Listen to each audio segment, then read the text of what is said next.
આણંદ, નડિયાદ અને ગાંધીનગરથી ગોંડલ આવેલા વિદ્યાર્થીઓને ફૂડ પોઈઝનિંગની અસર જોવા મળી હતી।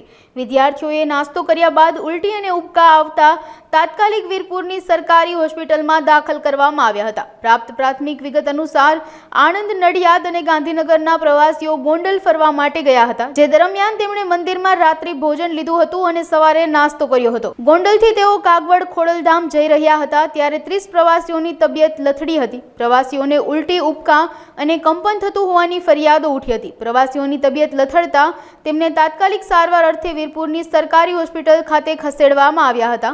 આ સમગ્ર ઘટનાની જાણ થતાં પ્રાંત અધિકારી, મામલતદાર સહિતનો કાફલો ઘટના સ્થળે પહોંચ્યો હતો।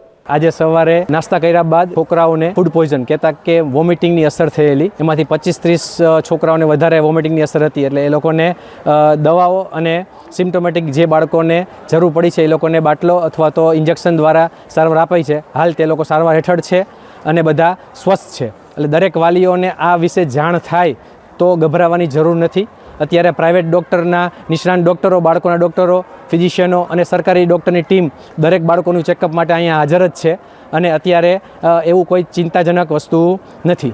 આજે સવારે જે મોર્નિંગમાં નાસ્તાની અંદર જે ફૂડ પોઈઝનિંગ જેવું થોડું થયું હતું, આ બાળકોને તમામને ચેકઅપ થઈ ગયેલ છે અને ગામમાંથી 3 ફિઝિશિયન આવ્યા હતા અને બાકીના બધાય બીજા બ્રાન્ચના અને બધા ટેકનિશિયનો આવી અને ટ્રીટમેન્ટ કરી દીધેલ છે અને બધાનું ચેકઅપ થઈ ગયું છે અને સિવિલનો સ્ટાફ પણ આવી ગયો છે।